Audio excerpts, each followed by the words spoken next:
বনে বেশ কয়েকটা পাখির পরিবার বাস করত। সেই বনের পাখিরা ছিল খুবই অভাবী। তারা চাষবাস করে কোনো রকমে সংসার চালাতো, কিন্তু কিছুদিন ধরে সেই বনে এক ফোঁটাও বৃষ্টি পড়ছে না। তাই ফসলগুলো পানির অভাবে নষ্ট হয়ে যাচ্ছে। এদিকে বনের সবার ঘরে ঘরে খাবার ফুরিয়ে যাচ্ছে। এমন সময় সেই বনে এসে হাজির হয় এক বৃদ্ধ তান্ত্রিক বাবা। মারে, আমি এক দূরের বন থেকে এসেছি। আমার পেটে অনেক খিদে। আজ 2 দিন হলো পেটে একটা দানাও পড়েনি। আমাকে কিছু খাবার খেতে দিবি রে মা?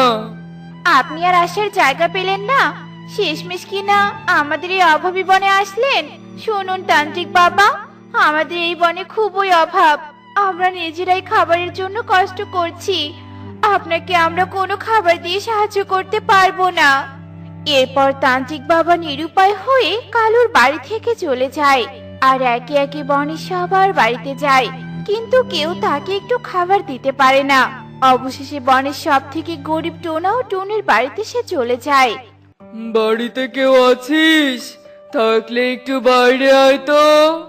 আপনি বুঝি আমাকে ডাকলেন? হ্যাঁ রে বাবা, আমি ডেকেছি। আমাকে একটু খাবার দে না, আমি অনেক ক্ষুধার্ত। আজ 2 দিন হলো কিচ্ছু খাইনি। তান্ত্রিক বাবা, আমরা হলাম গরিব পাখি, ঘরে তেমন কিছু নেই। ঘরে একটু আটা ছিল, তা দিয়ে আমার স্ত্রী 2টো রুটি বানিয়েছে। আপনি চাইলে ওই 2টো রুটি আপনাকে দিতে পারবো। কিন্তু 2টো রুটি তো তোরা নিজেদের জন্য বানিয়েছিস, আর সেগুলো যদি আমাকে দিয়ে দিস তাহলে তো তোদের না খেয়ে থাকতে হবে। ও, আমাদের না খেয়ে থাকার অভ্যাস আছে, কিন্তু আপনি তো 2 দিন থেকে কিচ্ছু খাননি, তাই ওই রুটি 2টো আপনিই খেয়ে নিন। টুনি, এই টুনি, রুটি 2টো নিয়ে বাইরে এসো তো। টোনার চিৎকার শুনে টুনি একটা প্লেটে করে 2টো রুটি নিয়ে আসে, আর টোনা সেই রুটি 2টো তান্ত্রিককে খেতে দেয়। আর রুটি 2টো খেয়ে তান্ত্রিক তার খিদে দূর করে। এই বনের সবাই নাকি খুব অভাবী, তাই সবাই নিজেদের কম হবে জন্য আমাকে একটুও খেতে দেয়নি। কিন্তু তোরা সবার থেকে অনেক গরিব হওয়া সত্ত্বেও নিজেদের খাবারটুকু আমাকে দিলি, তাই আমি সন্তুষ্ট হলাম। আমার কাছে অতি সাধারণ একটা আংটি আছে, এই আংটিটা তোরা নিজেদের কাছেই রাখ। এরপর সেই তান্ত্রিক সেখান থেকে চলে যায়। আর এভাবে দেখতে দেখতে বেশ কিছুক্ষণ সময় কেটে যায়। টোনা, এই টোনা, আজকে কাজে যাবে না? না টুনি, আমাদের জমির কাজ প্রায় শেষ হয়েছে, সামান্য একটু কাজ বাকি আছে, সেটা কোনো এক সময় করে নিব। এবার বুঝি আমাদের সবাইকে না খেয়ে মরতে হবে গো। ঠিক বলেছ টোনা, 2টো মাত্র রুটি বানিয়েছিলাম, সেটাও তুমি ওই তান্ত্রিক বাবাকে দিয়ে দিলে। এখন যে আমার অনেক খিদে পেয়েছে টোনা।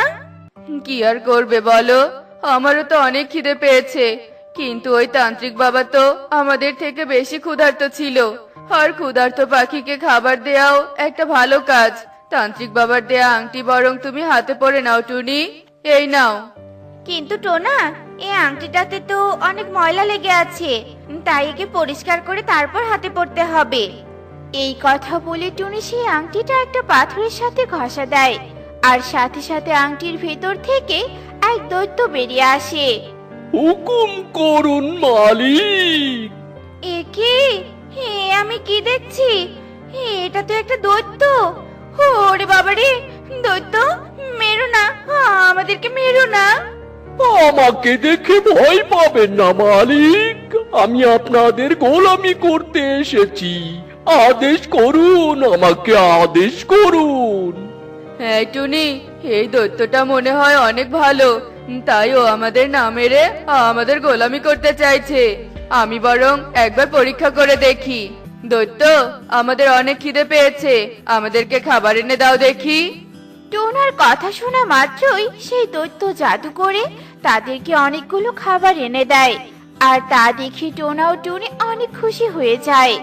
টোনা, এই টোনা, তান্ত্রিক বাবা আমাদেরকে কেমন আংটি উপহার দিয়েছেন। এই আংটির ভিতরে থাকা দৈত্য যে আমাদের কথা মতো কাজ করছে। আমাদের আর কোনো খাবারের অভাব হবে না টোনা। ঠিক বলেছ টুনি, আমাদের বনের সবাই তো খাবারের জন্য কষ্ট পাচ্ছে। আমরা বরং এই দৈত্যের থেকে খাবার নিয়ে বনের সবাইকে খাবার বিলিয়ে দিব। দৈত্য, আমাদেরকে আরো খাবার এনে দাও। এরপর দৈত্য তাদের আরো অনেক খাবার এনে দেয়, আর তারা একটা ঠেলা গাড়িতে করে বনের সবাইকে খাবার বিলিয়ে দেয়। আর এভাবে তারা বেশ কিছুদিন বনের সবাইকে খাবার দিতে থাকে। এজন্য ওই বনের মোড়ল বাবুর টোনা ও টুনির ওপর সন্দেহ হয়ে যায়। এই বনের সব থেকে গরিব আর অভাবী পাখি হলো টোনা আর টুনি, কিন্তু হঠাৎ কি এমন হলো যার কারণে ওরা কিনা বনের সবাইকে খাবার বিতরণ করছে? না না না না, বিষয়টা আমাকে জানতেই হবে। আমি কাল সকালে টোনার বাড়িতে যাব আর দেখে আসব তারা এত খাবার কোথায় পাচ্ছে। এরপর দেখতে দেখতে সেই দিন কেটে যায়।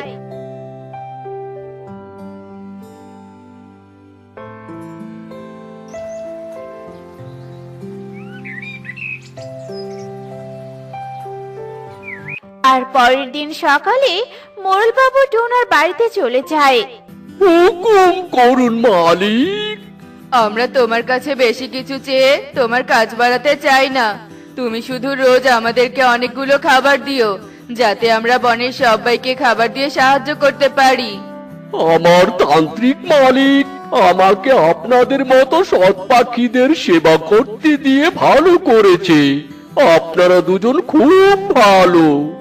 এরপর দৈত্য আবারও তাদেরকে অনেকগুলো খাবার দেয়, আর টোনা ও টুনি সেই খাবারগুলো নিয়ে বনের সবাইকে দিতে চলে যায়।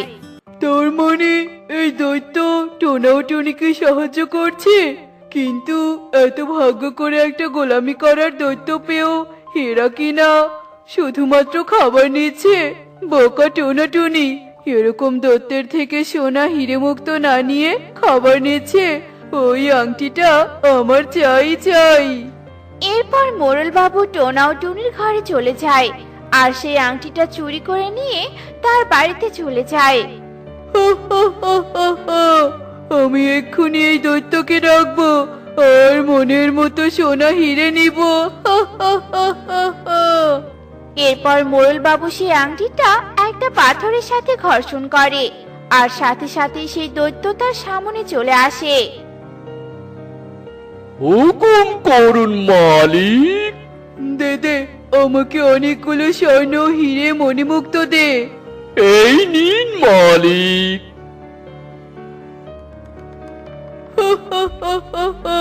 স্বর্ণ? কতগুলো স্বর্ণ! এই দৈত্য, তুই আমাকে আরো অনেক স্বর্ণ দে, যাতে আমি এই বনের সব থেকে বেশি ধনী হয়ে যাই। আর এই বনের সবাইকে পথে ভিখারি করে দে, যাতে বনের সবাই আমার কাছে ভিক্ষা চাইতে আসে। না না, এই নতুন মালিকটা মোটেও সুবিধার নয়। এর মনে শুধু লোভ আর অহংকার। আমার আগের মালিকই ভালো ছিল।